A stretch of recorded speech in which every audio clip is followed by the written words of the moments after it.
ආයිබෝවන් අද අපි කතා කරන්න යන්නේ ශ්‍රී ලංකාවේ මධ්‍යම කඳුකරයේ තියෙන සමහර විට ගොඩාක් අයගේ අවධානය යොමු නොවුණු ඒත් ඇත්තටම හරිම වටිනා සුන්දර තැනක් ගැන. ඒ තමයි නකල්ස් කඳුවැටියට අයිති රිවර්ස්ටන් ප්‍රදේශය. අපේ මේ කතා බහට පදනම් වෙන්නේ රිවර්ස්ටන් ගැන ලියවුණු විස්තරාත්මක මූලාශ්‍රයක්. ඉතින් බලමු නේද මේ මූලාශ්‍රය දිගේ ගිහින් රිවර්ස්ටන් වල තියෙන විශේෂත්වය මොකක්ද? ඇයි ඒක මෙච්චර වැදගත් කියලා ටිකක් ගැඹුරින් හොයලා බලන්න.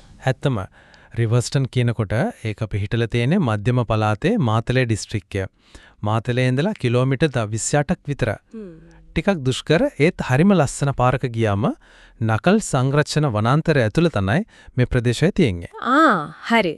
එතකොට භූගෝලීය වශයෙන් ගත්තම කඳු විතරමද තියෙන්නේ? නෑ, එහෙමම නෙවෙයි. ඒක තමයි විශේෂත්වය. කඳුකර භූමියක් තමයි ඒත් එක්කම ඝන වනාන්තර, සමහර වෙලාවට මීදුමෙන් බැහැලා යනවා, දියැලි තියෙනවා, ඒ වගේම විවෘත තනබිම්. මේ ඔක්කොමම එකතුවක්. හරිම අමුතු ආකර්ෂණීය තැනක්.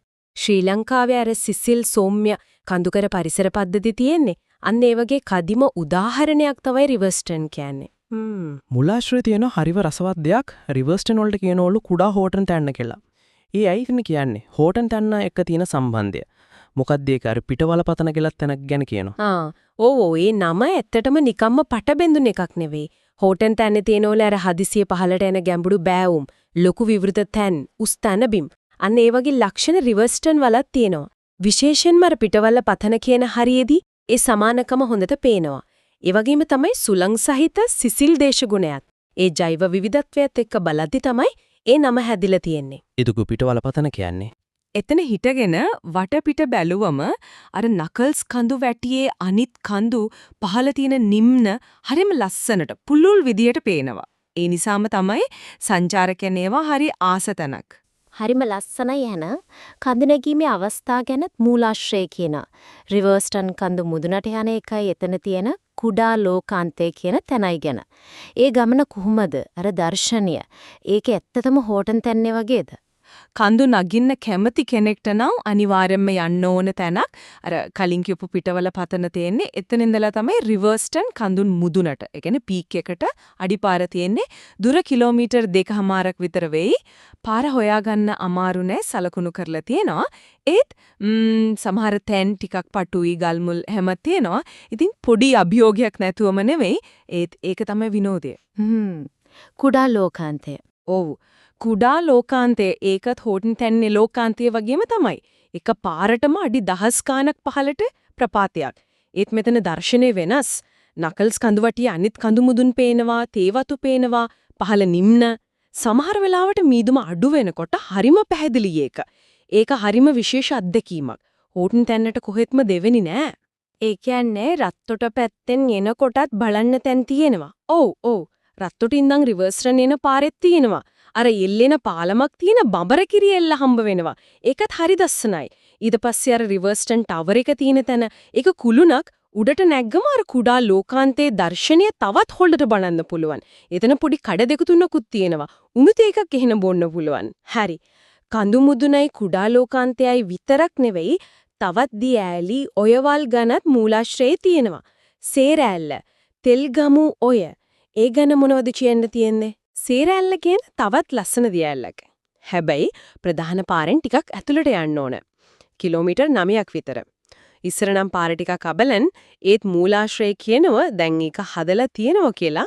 ඒ නිසා ලේසියෙන් යන්න පුළුවන් වෙන්න ඕනේ. ඒ ඇල්ල කිට්ටුවටම ගිහින් බලන්න පුළුවන්. ඒකත් වෙනස්ම අත්දැකීමක්. තෙල්ගමු ඔය. ඒකේ වැදගත්කම මොකද්ද? තෙල්ගමුය කියන්නේ මේ මුළු ප්‍රදේශයටම හරිම වැදගත්. ඒක ප්‍රධාන ජල මූලාශ්‍රයක්. අවට ගම්වලට වගාවන්ට වතුර ලැබින්නේ එතනින්. ඒ විතරක් නෙවෙයි කඳු නැගලා මහන්සි වෙලා එන අයට එහෙම නැත්නම් නිකම්ම ඇවිල්ලා ස්වභාව සෞන්දර්ය විඳින අයට විවේක ගන්න නාන්න එහෙම හරිම නිස්කලංක තැනක්.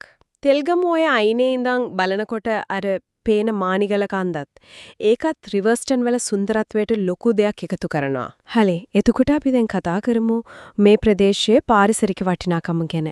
මූලාශ්‍රය කියන විදිහට රිවර්ස්ටන් කියන්නේ ලංකාවේ තෙත් කලාපවිය වනාන්තරවල කොටසක්.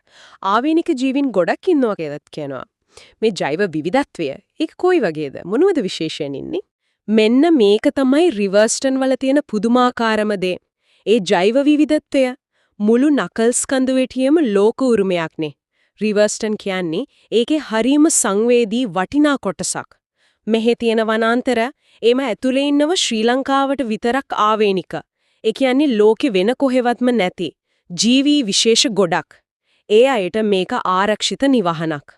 ආවේනික ජීවීන් උදාහරණයක් විදිහට කුරුල්ලෝ ගැන ගත්තොත් මූලාශ්‍රයත් සඳහන් වෙනවා. ශ්‍රී ලංකා අරංගයා, ශ්‍රී ලංකා වුඩ් පිජන් මේවා ලංකාවට විතරයි ඉන්නේ. ශිරපායින් ගත්තොත් අර වඳවීමේ තර්ජනයට ලක් වෙලා ඉන්න දම්පැහැති මුහුණැති කොළවඳුරා. ඒ කියන්නේ purple faced leaf monkey. ඒ අය ඉන්නවා. කැලෑවල ඉන්න ලොකු ලේන්නු giant squirrels. ඒ අයත් ඉන්නවා. ඒ කියන්නේ සත්තු විතරක් නෙවෙයි. නෑ උරගයෝ, කෘමීන්, උභයජීවීන් මේ හැම වර්ගයකම සුවිශේෂී ජීවීන් මේ පරිසර පද්ධතිය ඇතුලේ ජීවත් වෙනු. ඉතින් ස්වභාව ධර්මයට ආදරය කරන වනජීවීන් ගැන උනන්දු කෙනෙක්ට නම් රිවර්ස්ටන් කියන්නේ අනිවාර්යයෙන්ම බලන්න ඕනේ තැනක්. මේ ජීවීන් මේ පරිසරයට අනුවර්තනය වෙලා ඉන්න විදිය හරිම පුදුමයි. රිවර්ස්ටන් නකල් සංරක්ෂණ වනාන්තරයේම කොටසක් කියවනේ. ඉතින් මේ වටිනාකම ආරක්ෂා කරගන්න එක කොච්චර වැදගත්ද? මූලාශ්‍රය ඊගෙන මොනවද කියන්නේ? මොනවද ඒකට කරන උත්සාහයන්? සංචාරක ව්‍යාපාරය ඒක මේකට කොහොමද බලපාන්නේ? සංරක්ෂණ වනාන්තරයක් නිසා වන සංරක්ෂණ දෙපාර්තමේන්තු යටතේ මේක ආරක්ෂා කරන්න නීතිමය වැඩපිළිවෙලක් තියෙනවා. ඒ වගේම තමයි මූලාශ්‍රයත් අවධාරණය කරනවා තිරසාර පරිසර සංචාරක ව්‍යාපාරයක් ඇති කිරීමේ වැදගත්කම. Sustainable ecotourism කියන්නේ. තිරසාර සංචාරක ව්‍යාපාරය. ඒ කියන්නේ සංචාරකයන්ට මේ තැන්වල සුන්දරත්වය විඳින්න ඉඩ දෙන ගමම්ම පරිසරයට වෙන හානිය පුළුවන් තරම් අඩු කරන එක. ඒ වගේම අර ප්‍රදේශයේ ඉන්න මිනිස්සුන්ටත් ආර්ථික වාසියක් ලැබෙන විදිහට මේක කරන එක. එතකොට තමයි මේ තැන දිගු කාලිනව ආරක්ෂා වෙන්නේ. මෙහෙට එන අයට කියනෝ කුණු දාන්න එපා, ගස් කොළන් කඩන්න එපා, සත්තුන්ට කරදර කරන්න එපා වගේ දේවල්. එතකොට ප්‍රදේශයේ ජනතාවත් මේකට සම්බන්ධයි. හරියටම. ඒක තමයි වෙන්න ඕනේ. මූලාශ්‍රයත් කියනවා ඒ ප්‍රදේශයේ ඉන්න අයට මේ සංචාරක ව්‍යාපාරය නිසා ආර්ථික අවස්ථා ලැබෙනවා. සමහරු ගයිඩ්ල විදියට වැඩ කරනවා, සමහරු නවාතැන් දෙනවා, කෑම හදලා දෙනවා. ඉතින් යාළට ආදායමක් ලැබෙනවා. එතකොට යාළත් තේරුම් ගන්නවා මේ පරිසරය රැකගන්න එක කොච්චර වටිනවද කියලා. ඒක දෙගොල්ලන්ටම හොඳයි. අන්නවද? ඒ නිසා මෙතන තියෙන අර ස්වභාවික බව මිනිසුන්ගෙන් එච්චර දූෂණය වෙලා නැති ගතිය ඒක තාම රැකිලා තියෙනවා. අනේ නිස්කලංක අත නොගෙසූ වගේ තියෙන අත්දැකීම තමයි රිවර්ස්ටන් වලට විශේෂ වටිනාකමක් දෙන්නේ. පාරිසරික වටිනාකම වගේම සංස්කෘතික පැත්ත ගැනත් මූලාශ්‍රය ටිකක් කියවෙන්න. අර සාම්ප්‍රදායික ගම්මාන කෘෂිකර්මාන්තය ඒ ගැනත් කියමුද? ඔව්. නකල්ස් කඳුවැටිය කියන්නේ නිකම්ම කෑලෑවක් නෙවෙයි. ඒක ඇතුලේ අපේ පැරණි සංස්කෘතියේ කොටස් තාම තියෙනවා.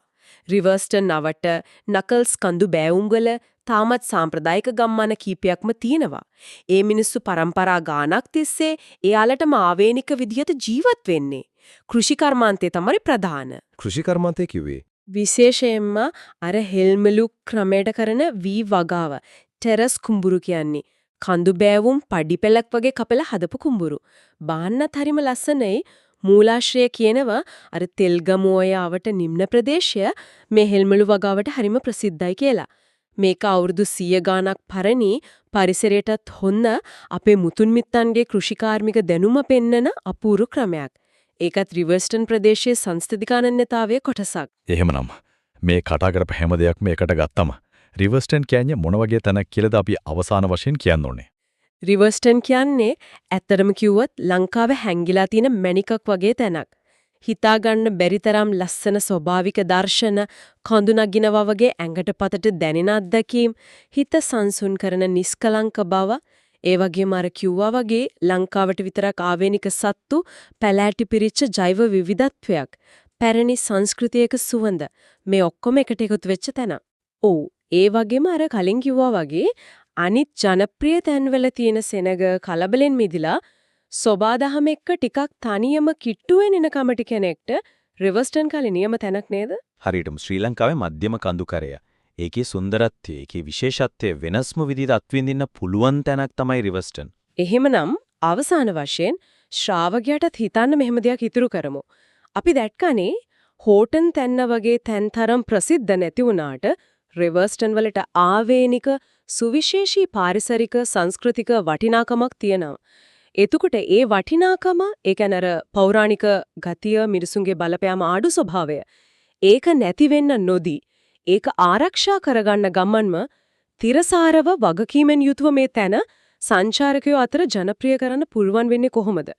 අන්නේ සමතුලිතතාවය ඒ බැලන්ස් එක පවත්වා ගන්නේ කොහොමද කියන එක අපි හැමෝම ටිකක් හිතන්න ඕන දෙයක් නේද?